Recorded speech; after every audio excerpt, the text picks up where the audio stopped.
Wow. I just realized, sorry, by the way, my tablet died, but I'm back. I'm back and better than ever. I just realized how I can get out of a tough situation tomorrow. Letting myself be happy despite not being able to go to Ellen's show, which is out of my control.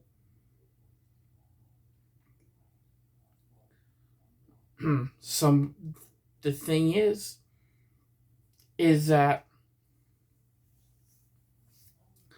the more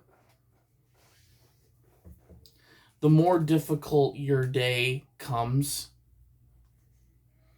think about a TV show or a really good movie that you like that defines maybe characters from that movie that really brings you to life. Almost like acting. Like you're not that character in that show, but you're acting. You're expressing yourself maybe as something better than yourself. I'm not saying not be yourself. I'm just stating that sometimes it's okay to show a little bit of that etiquette, instinctual, internal side of you for acting purposes. Now, when my tablet died, I was thinking of staying up. So last night, actually, I stayed up from 10 to 1 a.m. in the morning and watched Yellowstone. But you know what? I'm gonna actually, between Putin's quote in the Beatles and being a hard ass sometimes, you have to be a hard ass to yourself to wake yourself up. And right now I'm trying to decide whether or not tomorrow I'm going to act within myself as Rip or Lloyd. I feel like if I do Rip, things are going to come out, whereas Lloyd is a bit more calmer.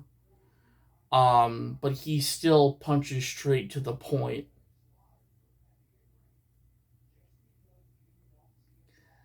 And I definitely can see why um, Rip chose Lloyd to be his best man for his wedding with Beth. That I feel that was definitely, I could totally see that. And obviously, I didn't really think Casey really would have been the best choice. Because between Casey and Rip, I don't really see that tight connection compared to Rip and Lloyd. Because Lloyd, I feel like, really looked up to Rip. And I think there was many things, because Rip and Lloyd were always the guy. Like, Rip was obviously John's, like, bad mother, bad, almost like, I would say you didn't want to mess with Rip and you didn't want to mess with John. But I feel like Lloyd was always partnered up with Rip, especially if he needed backup.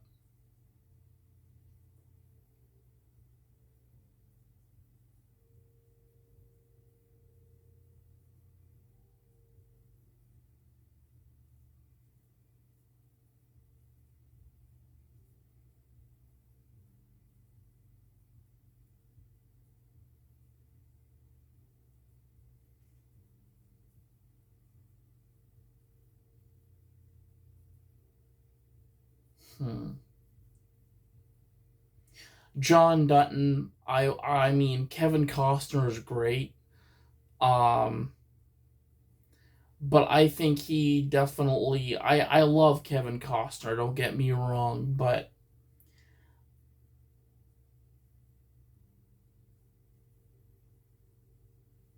I just think John. I feel like would have.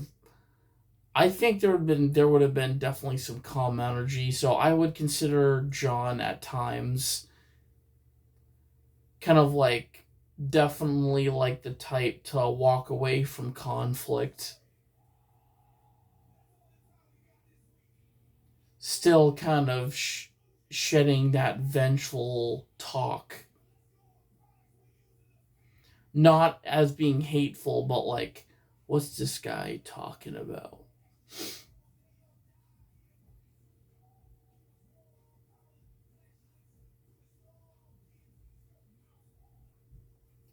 But don't ever let people take advantage of you. Don't let anybody tell you what you cannot or can't do. We can have freedom as much as we can have. We work on the ranch, we can have freedom elsewhere too, whether it's on horseback or doing the things that we love.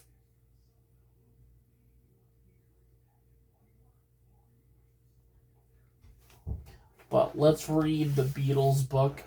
But as I said, I'll plan to do Loricana if there's time tonight. But I do definitely want to get into this book tonight because I know you guys have been waiting for it.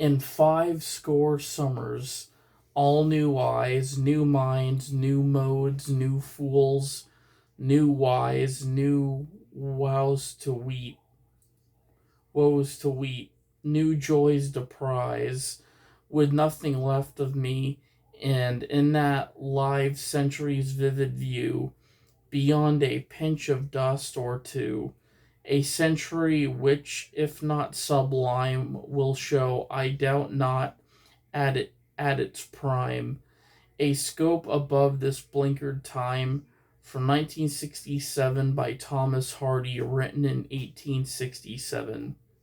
What a remarkable 50 years they have been for the world. Think what we would have missed if we had ever heard the Beatles, Queen Elizabeth II, speaking in November 1997 at a celebration of her golden wedding anniversary. Chapter 1. 1, 2, 3, 4. In their neat black suits and ties, Brian Epstein and his personal assistant Alistair Taylor made their way down the 18 steep steps into the sweaty basement on Matthew Street. Brian finds it as black as a deep grave, dank and damp and smelly. He wishes he hadn't come both. He and Taylor would prefer to be attending a classical concert at the Philharmonic, but curiosity got the better of them. 4 young musicians saunter on the stage. Brian recognizes from the family record shop he manages they are the ones who lounge around in the booths, listening to the latest discs and chatting to the girls with absolutely no attention whatsoever of buying a record. Between songs, the 3 yobs with guitars start yelling and swearing, turning their backs on the audience and pretending to hit one another. Taylor notices Brian's eyes widen with amazement. Taylor himself is undergoing one of the most shocking experiences of his life. Like someone thumping you, and he is pretty sure Brian feels the same. After the show, Taylor says they're just awful. They're awful, agrees Brian, but I also think they're fabulous. Let's just go and say hello. George is the first of the Beatles to spot the man from the record shop approaching. Hello there, he says. What brings you, Mr. Epstein, here?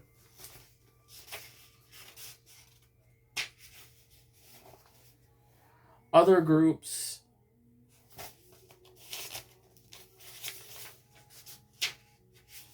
Other groups had a frontman.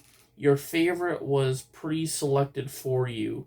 No one could ever pick Hank Marvin over Cliff Richard, say, or Mike Smith over Dave Clark. But with the Beatles, there was a choice. So you had to pick a favorite, and the one you picked said a lot about who you were.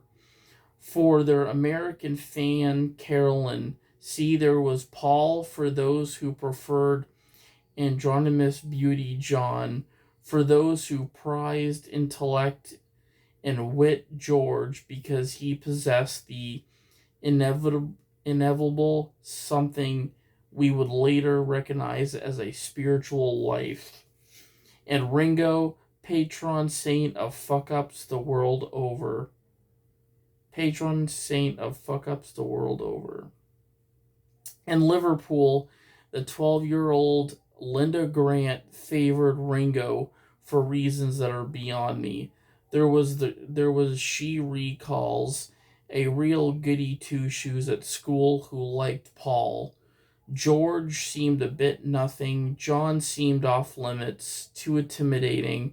Ringo was the Beatle for girls who lacked ambition. Picking him as your favorite suggested a touch of realism.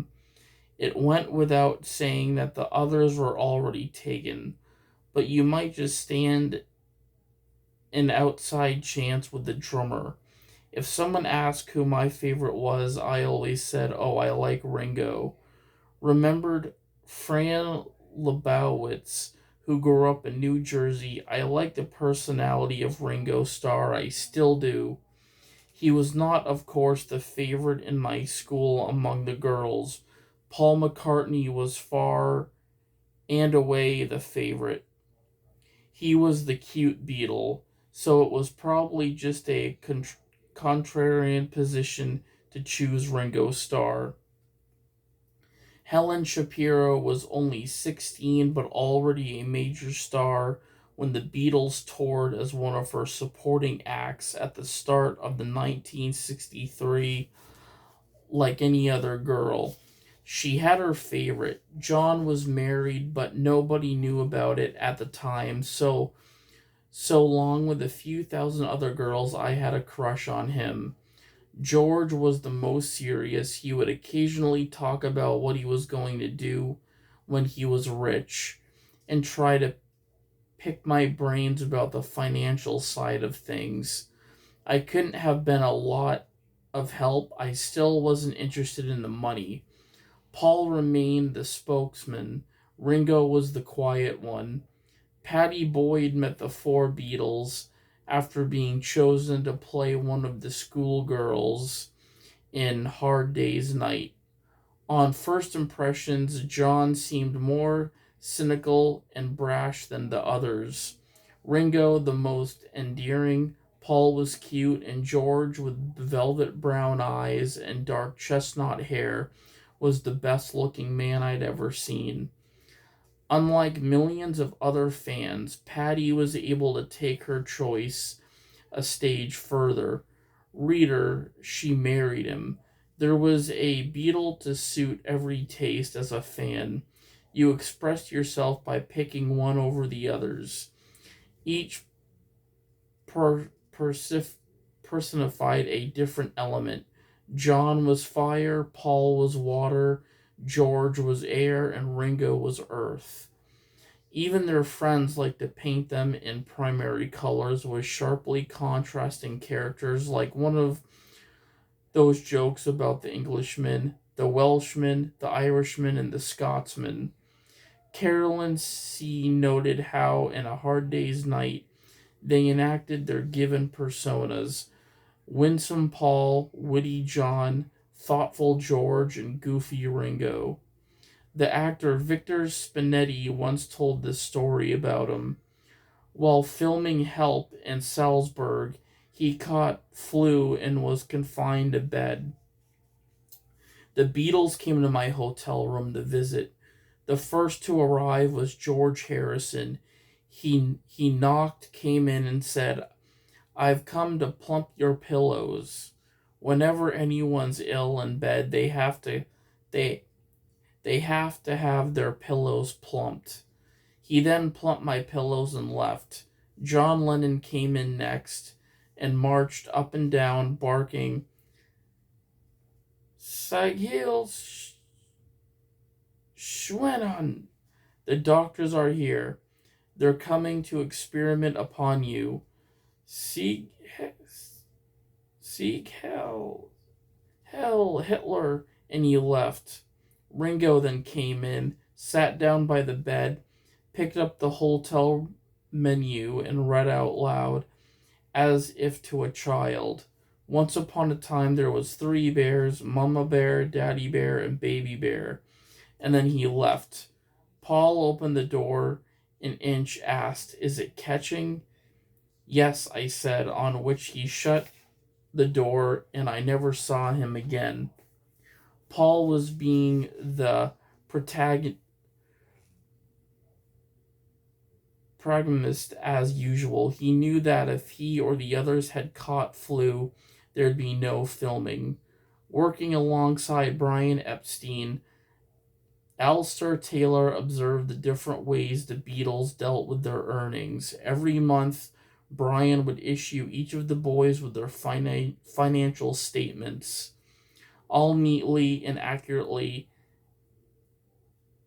itmissed and sealed in a white manila envelope. They reacted very different. John would instantly crumple it up and stuff it in his pocket. George might have a look. Ringo certainly couldn't understand it and didn't waste any time trying.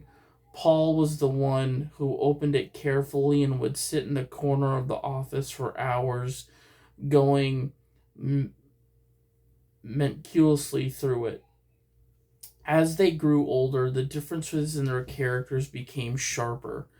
It was as though the wind had changed and each had been stuck with the face he last pulled. Asked to submit ideas for famous figures to include on the Sgt. Pepper album cover, George suggested a few Indian gurus, and Paul picked a broad variety of artists from Stockhausen to Fred Astaire.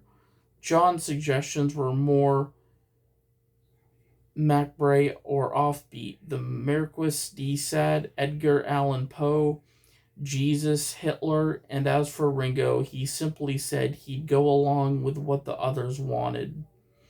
Of course, the Beatles revolved around the contrasting characters of Paul and John. Their recording engineer, Geoff Emerick, watched the two of them at work. They couldn't have been two more different people. Paul was meticulous and organized. He always carried a notebook around with him in which he methodically wrote down lyrics and chord changes in his neat handwriting.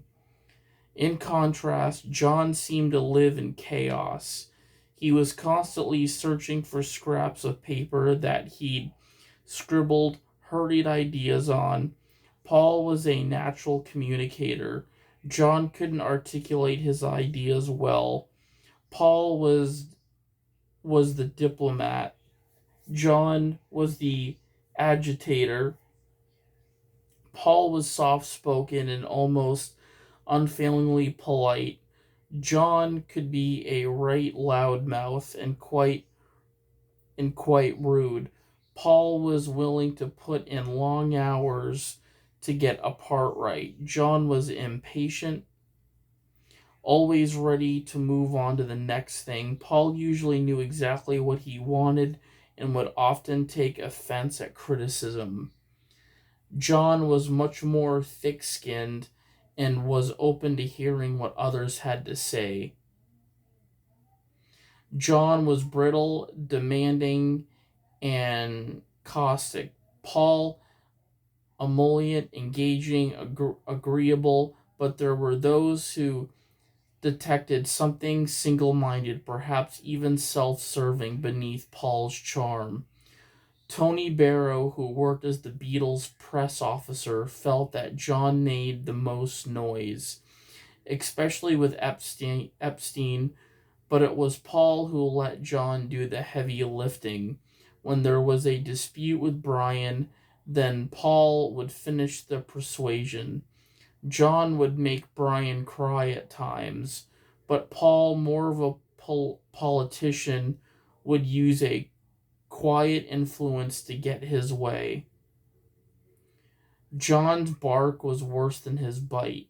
He used the bark to cover up low self esteem.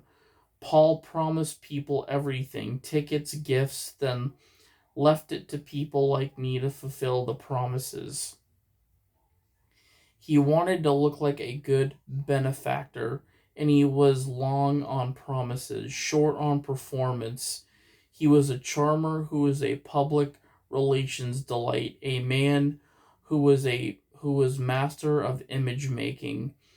He is and was a sheer showman from his bone marrow to his fingertips. He feeds on the approval of his public.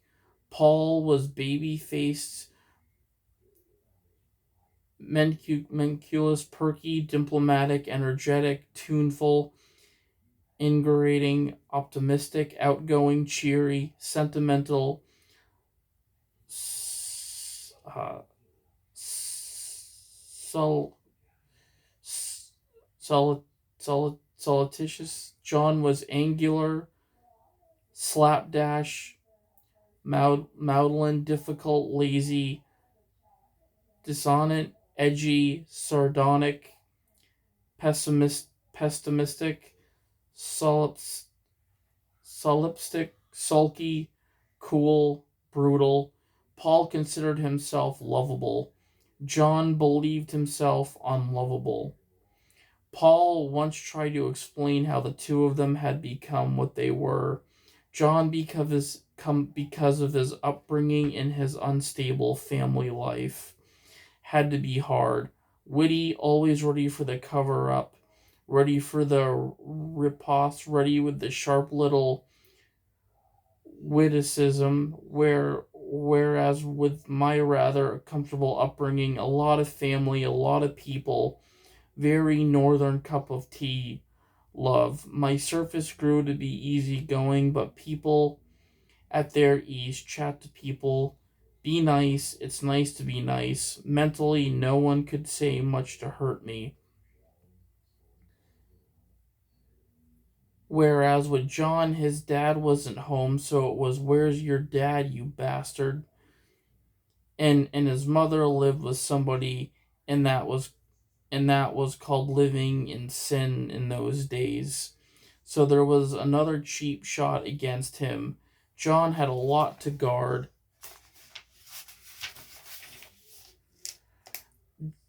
against, and it formed his personality. He was a very guarded person. He had massive hang ups from his upbringing. The peculiar power of the Beatles' music, its magic and its beauty, lies in the intermingling of these opposites. Other groups were raucous or reflective, progressive or traditional, Solomon or upbeat, Falsky or sexy or aggressive. But when you hear a Beatles album, you feel that all human life is there. As John saw it, when they were composing together, Paul provided a lightness and optimism, while I would always go for sadness, the discords, a certain bluesy edge. It was this finely balanced push me pull you tension that made their greatest music so expressive, capable of being both universal and particular at one and the same time. Even as teenagers, they approached their songwriting with a sense of purpose. Paul would bunk off school, and John would join him in the McCartney house in Forthland Road. Then Paul would open his school notebook with its blue lines on white paper and write, "Another Lennon McCartney original," on the next blank page, and the two of them would get straight down to composing their next song. Looking back, Paul struggled to recall a fruitless afternoon. "We never had a dry session. In all the years, we never walked away from a session saying, 'Fuck it, we can't write one.'" Sometimes their contributions to the same song were so keenly differentiated that they seemed to be playing up to their char- char- characters. Paul comes up with "We Can Work It Out," and John immediately undercuts it. "Life is very short." Paul sings "It's getting better," and John butts in with "Can't get much worse." In A Day in the Life, it is John, compulsive reader of newspapers, who just has to laugh at the man who's blown his mind out in a car, while it is the happy-go-lucky Paul who wakes up, gets out of bed, drags a comb across his head. Many of their songs have bright melodies but dark lyrics, or dark melodies but bright lyrics. The words of "Help," "Run for Your Life," "Misery," and Maxwell's "Silver Hammer" are all about depression and psychosis, but they are set to jaunty tunes.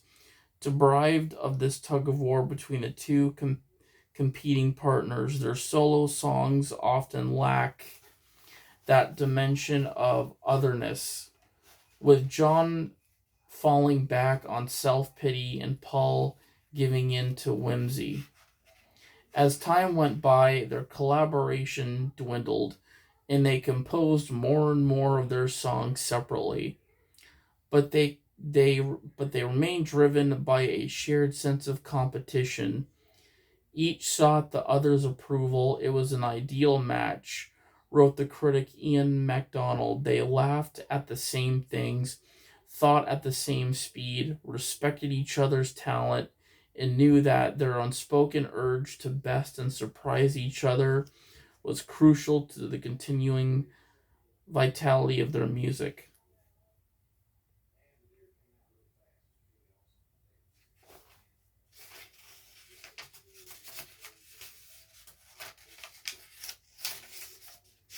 Alright, guys, we will stop at chapter 3.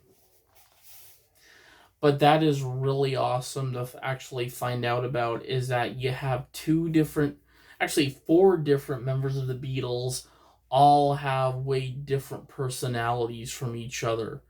But honestly, I definitely can relate to being in a band like that. We're not always going to think the same way. We're not always going to have a set of personalities the same way. We're not going to have the same shape as individual band members. We're all going to have different shapes. We're all going to have different shapes in the way of thinking and going about what we're feeling like. Because that's one of the things Ian and I have done, is like going back. And Ian and I are great friends, we're buddies, but still, I think there's times where Ian and I, and Malachi included, will come together, will write lyrics. We've done it many times where each of us will possibly think of a line, and we do it through rhythm, and we do it because, for me, and I think for Ian, it helps if we can pick up the rhythm after the lyrics. We know what we're playing. Like, for Ian, Ian's really good about keeping rhythm with his vocals. keeping the time, where if any of us are, playing instruments, including Ian, um, it's the matter of really, um, it's the matter of matching Ian's harmonies. But for me, and one of the many things I do it if I'm playing guitar is I will say to Ian, I'll say, Ian, choose a key that you want to sing in, and he'll give me a key, and I'll make sure on guitar, if I'm playing guitar, I play that root note. I Because the thing is, those of you that know finger tapping, it's a technique. It's one of the many techniques Eddie Van Halen knew very well and still does it to this day. But it's a way, and it's something I've learned. It's a quicker way of not of literally hitting the right root note to what you're playing. But it enables you to pinpoint where you go, what fret to hit on the guitar, what string, and what note.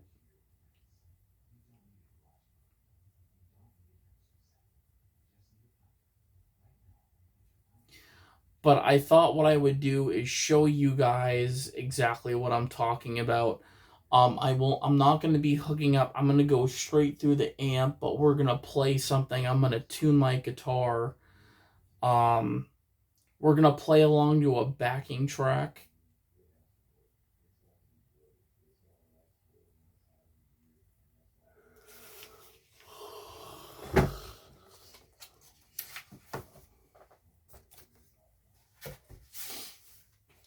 But again, that's the thing, is doing a video, doing a live video, it makes, I'm literally feeling 100 times better than I was.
But I will say, in my life, I've experienced that it's okay if you're not feeling as happy as normal. Um, I have to process that every day with myself. I have to know how I'm feeling. So and really how to do that is asking yourself that, why, I mean, how am I feeling today? But anyways, enough talk. Playing guitar. But what we're gonna do is um we're gonna play something, I guess I want to call it, yeah, I'm gonna have to tune this. This sounds pretty gritty, so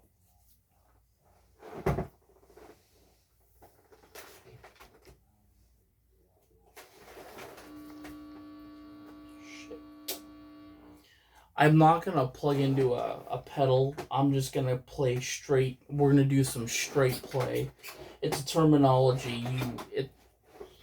It's basically you're not putting on an effect. You're just playing straight from the amp. I I will say the amp that's that program. They just got a new amp too. It's actually a Boss amp, which exact brand as that as my pedals, but I'm in the market for at least a new amp because I've had this one since I got my first guitar. So this one, and this is a front man too. So yeah, hopefully by like I've been looking at I do definitely let's see here.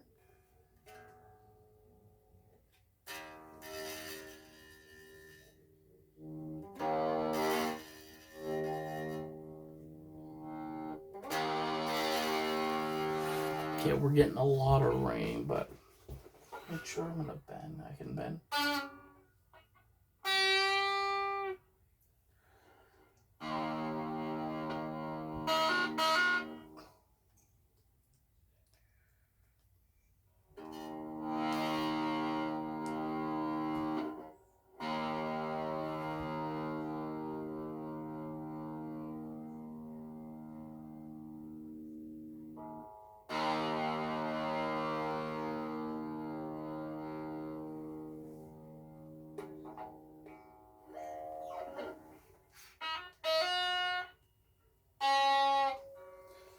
What I'm actually gonna do is I don't like how low those strings are. Yeah, we're gonna rise these up a little bit.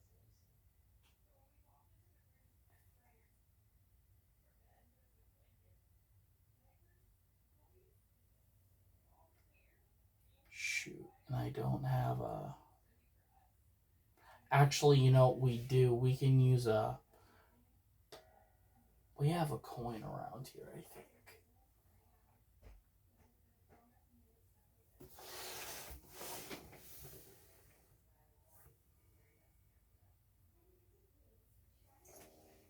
All right, we're gonna do some guitar, or at least fixing right now. It's it's fine. I just need to rise these strings up because I'm noticing they're so low down to the pickup. So that's what we're gonna do is do some repair. It's not gonna take me long. I'm just gonna release tension.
Um, oh, that's right. Those of you that are DC fans out there, they just released a series called Lanterns on HBO Max, but it's a Green Lantern series. Unfortunately, Ryan Reynolds is not in this. At least I don't think so. I think he's done with Green Lantern, unfortunately.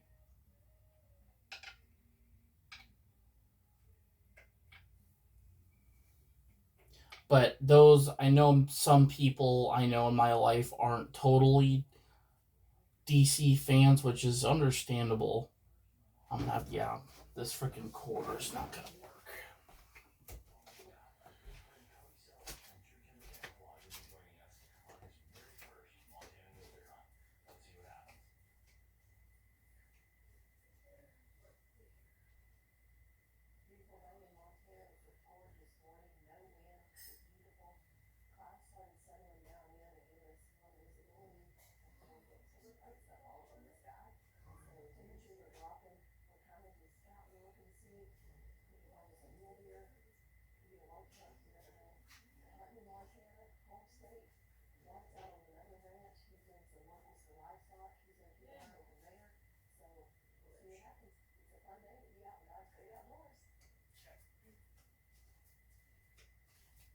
That was good.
There we go.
All right, that should this. All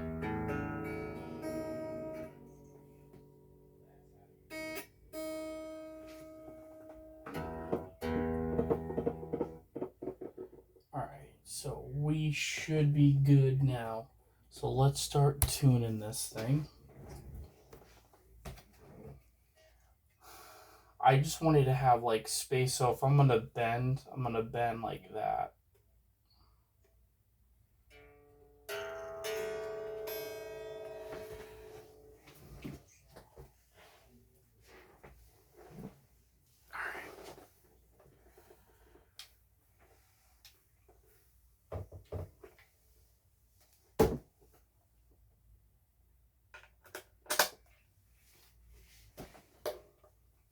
Alright, come on.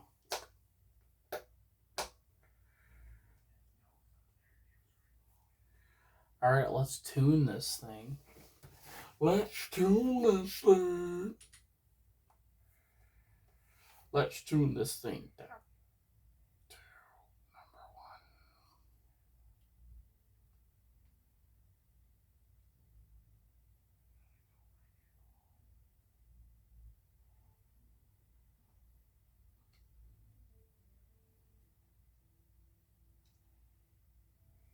Alright, let's pick a nice kind of. I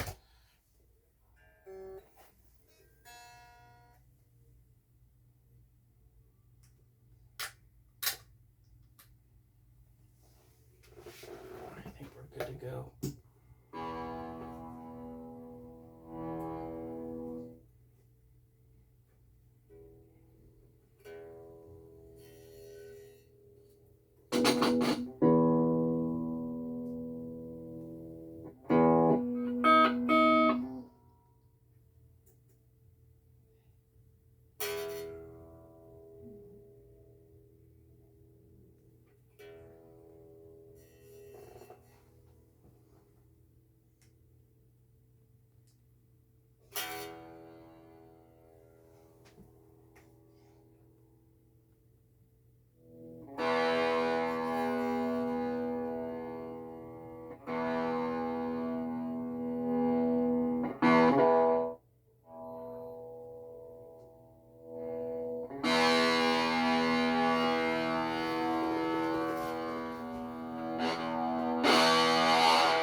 Actually, I am gonna pull.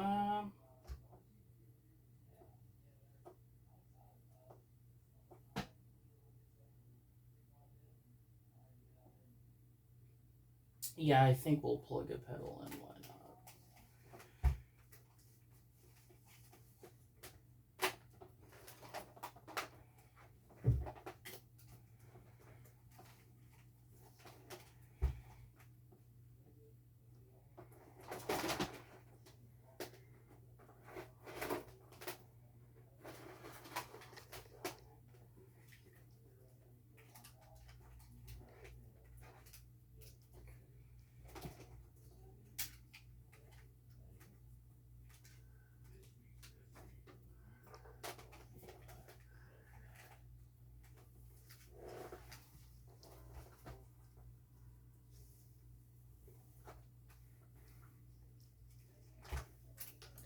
Actually, you know what?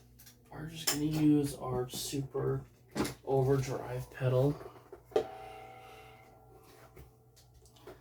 Um,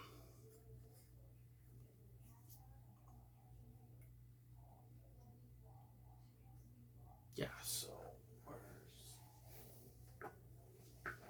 make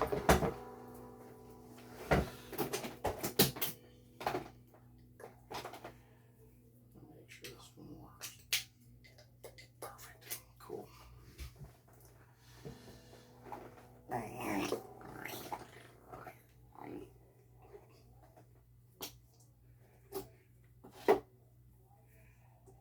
Plug this guy in.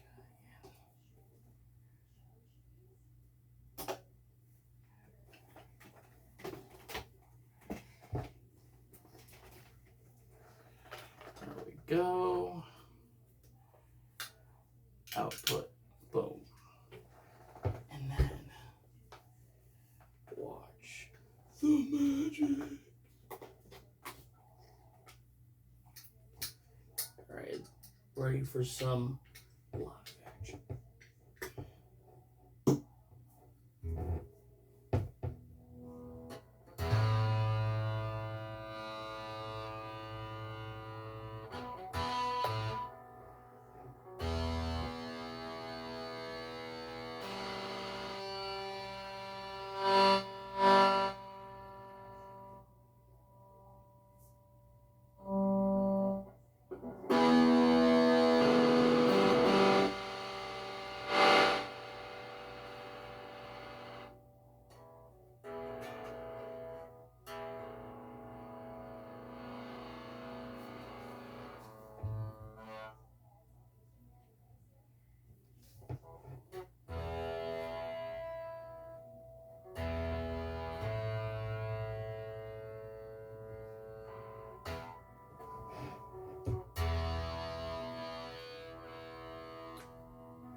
boxes, more options. Grainger has over 1,700 box types in stock and ready to help you pack, store, and ship everything. And you can count on Grainger to deliver your boxes fast. Count on Grainger for boxes.